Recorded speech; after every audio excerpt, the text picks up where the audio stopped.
In today's video, I'm going to teach you how to set up two-factor authentication on Slack. Adding this extra layer of security to your Slack account is a great step towards protecting your invaluable data. Let's get started. First, start by opening Slack on your desktop or your web browser. Once you're logged in, you'll want to look in the top left corner where you'll find the drop-down arrow next to your workspace name. Go ahead and click on it.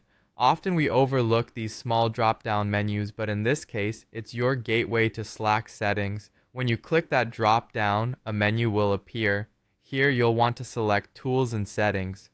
This section is what allows you to manage and fine-tune various aspects of your Slack experience. After you've clicked there, the new page that opens will provide you with a variety of options. Look for Workspace Settings and click on it.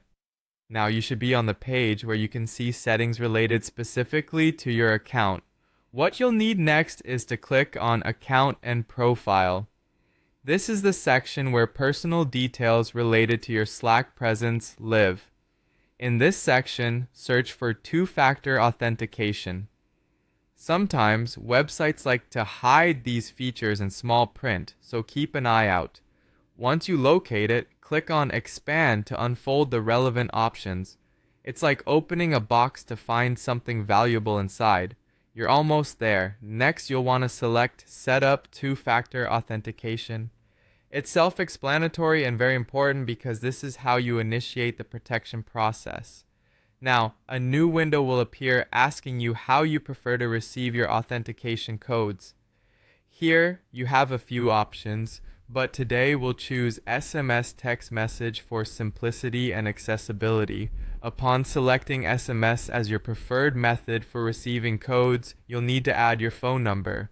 Ensure the number you provide has reliable reception because it'll be used to send you those critical security codes. Go ahead and type in your phone number. This process ensures that even if someone obtains your password, they won't get access to your account without this second factor. It's a crucial step, so don't rush it. Once you've entered your number, be sure to review it for accuracy. After confirming your details, you'll receive a test message with an authentication code. And there you have it. You've successfully set up two-factor authentication on Slack, significantly boosting your security. Make sure to keep your phone at hand whenever you're logging in from a new device, as this added step will now be part of your login.